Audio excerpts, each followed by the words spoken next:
Chery Tiggo 5X ini merupakan mobil termurah Chery yang ada di Indonesia yang kemarin sempat diperkenalkan di IMS dengan bandrol kurang dari 300 juta. Wah, gokil banget ya.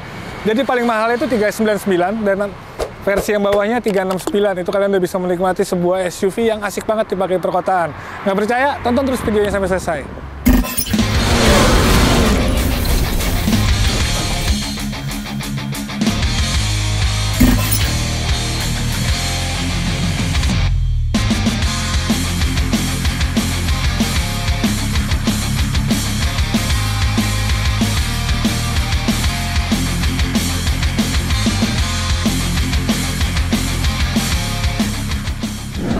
Nah, kita lihat bagian depan ya, ini tuh sebenarnya lucu banget, menggemaskan karena dia SUV tapi pendek gitu.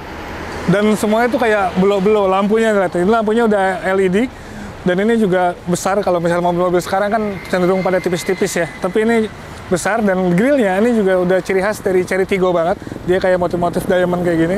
Nah, ada logo Chery-nya. Bumpernya juga ini dibikin lebih berotot gitu ya, kesan untuk membuat menegaskan kesan dari si SUV-nya itu. Nah, misalnya, tapi ini ada krom-kromnya juga buat pemanis lah ya. Sama di bagian bawahnya juga dia udah ada skid plate. Terus di sini ada sensor. Jadi walaupun ini mobil murah, tapi dia juga udah dilengkapi sama ADAS, ada beberapa fiturnya. Nah, ini untuk peleknya ini sebenarnya menurut gua standar aja dan dia belum dual tone kayak model kekinian. Tapi it's okay lah, karena itu bisa diganti.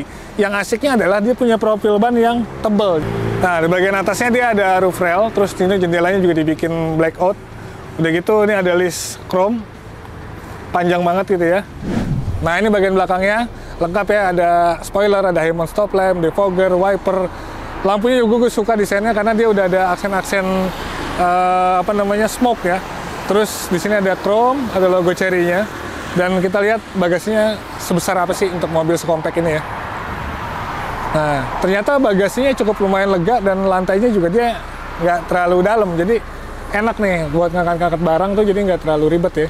Di bagian dalamnya ini ada ban serep space saver, lengkap dengan dongkrak dan toolkit lainnya. Oke, kita coba masuk ke dalam kabin yuk. Nah, ini bagian dalamnya nih. Ini cukup lumayan, ini juga mirip sama Tiggo-Tiggo lainnya ya. Cuma memang secara dimensi pastinya lebih kecil. Mulai dari setirnya yang udah dibalut kulit, karena kirinya ada tombol-tombol. MID-nya juga cukup interaktif menurut gua. Jadi dia juga bukan kayak kalkulator lah, udah cukup ini. Di sini ada buat pengoperasian fitur-fitur. Terus ini juga layar yang sebenarnya juga udah cukup lumayan lengkap lah dan sesuai sama kebutuhan mobil-mobil kekinian. Udah gitu di sini juga dia ada empuk-empuk. Dua warna, ada aksen merahnya ini gue suka dan nggak norak gitu ya. Ada jahitan-jahitannya juga. Konsol tengahnya juga ini cukup modern dan futuristis lah. Jadi buat panel AC-nya walaupun belum pakai fisik, tapi walaupun udah nggak pakai fisik tapi tetap kelihatan enak lah.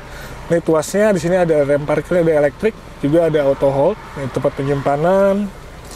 Terus ya sayangnya walaupun joknya udah kulit dan enak didudukin ya, tapi dia pengaturan itu masih manual ya, jadi belum elektrik. Wajar lah, namanya juga mobil kelas entry level.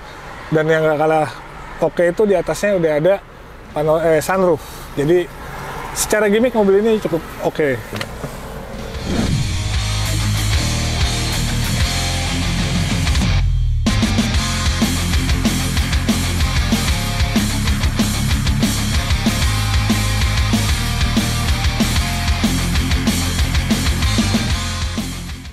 Nah, untuk impresi berkendara sendiri, ini sebenarnya mobil cukup lumayan enak ya, karena dia dimensinya kecil, jadi cukup gesit.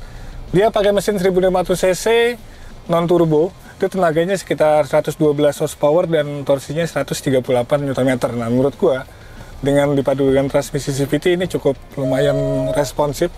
Jadi untuk dipakai di dalam kota tuh pas banget lah gitu ya. Kemudian untuk handlingnya ini juga cukup lumayan stiff, khas dari mobil-mobil Chery. Gue juga suka, dia nggak terlalu ngayun banget gitu. Tapi kalau misalnya untuk lewatin jalan-jalan yang jelek, ini cukup lumayan. Karena apa? Karena dia pakai profil ban yang juga tebal. Jadinya kalau kayak jalan-jalan rusak atau bergelombang dikit sih, ini nggak ada masalah sama sekali gitu. Intinya ini mobil enak banget buat dipakai harian di perkotaan. Paling kalau misalnya ada feedback dikit ya, ini kayak di remnya. Ini kayak agak dalam gitu, jadi nyari feelingnya susah. Mudah-mudahan ini karena memang mobil masih baru ya gitu. Kalau misalnya ntar udah lama dipakai, dia feel-nya itu bakal normal lagi. Sisanya ya intinya ini mobil cukup fun to drive. Dia pakai mesin yang kapasitasnya cukup, tenaganya juga cukup. Udah gitu secara dimensi juga cukup compact, jadi pas banget buat dipakai harian. Nah, kira-kira kayak gitulah. Nah, dengan harga di bawah 300 jutaan, ini menurut gue jadi satu yang menarik. Jadi kita nantikan aja kiprahnya kayak gimana. Gimana menurut kalian? Coba sampai di kolom komentar. Waktu kita sudah selesai. Sampai jumpa di video selanjutnya. Gue pamit. Peace.